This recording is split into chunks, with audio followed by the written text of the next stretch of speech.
Sure.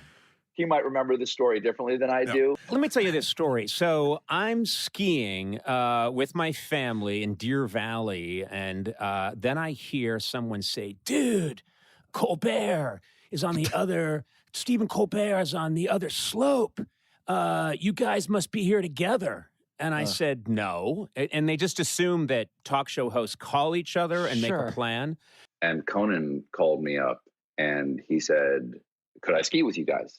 And I was like, and he said, please, I have no friends and I frighten my family. And could I, That sounds like Conan. And I said, okay, I'll, all right. But anyway, then shortly afterwards, I get a text from Stephen Colbert saying, I hear everyone says that a tall Belgian woman who looks like you is here. I immediately said, yes, I'm here. So we ski together and we ski for a bit. And at one point, the two of us, and we're skiing with his kids who are great, his family. His kids are now much older now. This story took is a few years old. It's just me and him because my kids saw him and said, I don't want to ski with him. And they were fans of Leno and they said, we don't want to ski with Conan. And I made them take a side because I thought like, but his kids are now, I think, in their 50s. And thanks for bringing all the old stories. Sorry. But anyway, we're on the ski lift together, just the two of us, and it's deadly quiet. And then he starts telling me a story about how when his show comes on, he goes in the other room while his wife and his kids watch it.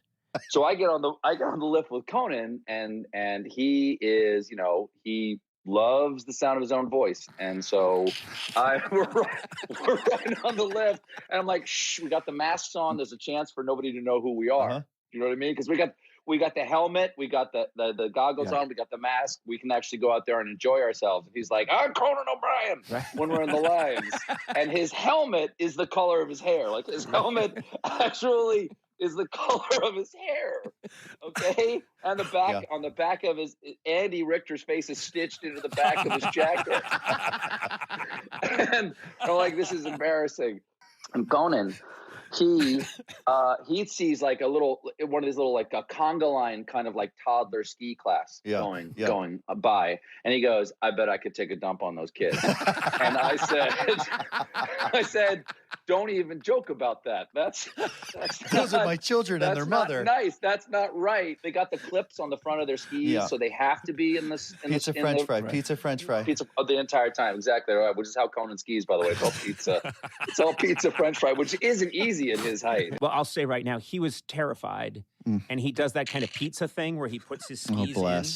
And he went pizza down. French fries. Pizza French fries. Pizza French fries. And he was saying pizza French fries, pizza French fries.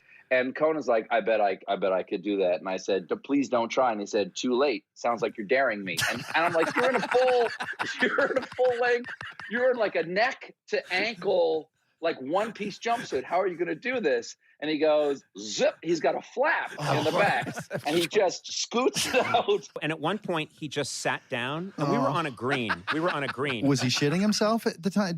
Well, I couldn't tell. He said there was shit underneath his bottom where he landed before. He'd lost the valve. Yeah.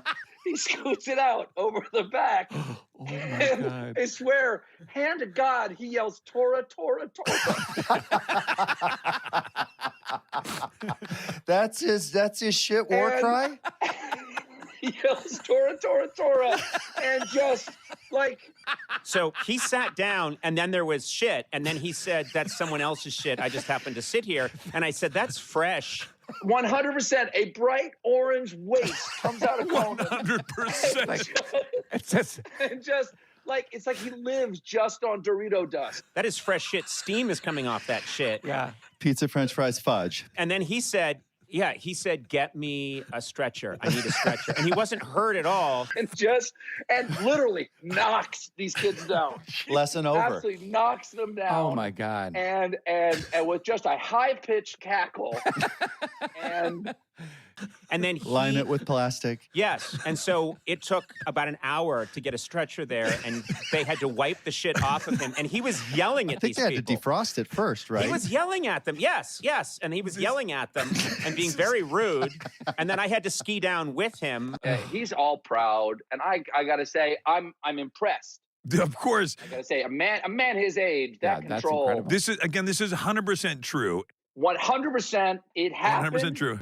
And whenever they went above like 3 miles an hour, this is on a stretcher. He would go too fast, too fast, too fast, too fast.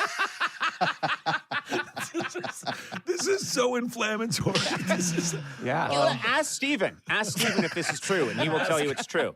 And we've never talked about it. We've never talked about it since. From that moment, we never talked about it. We made a promise.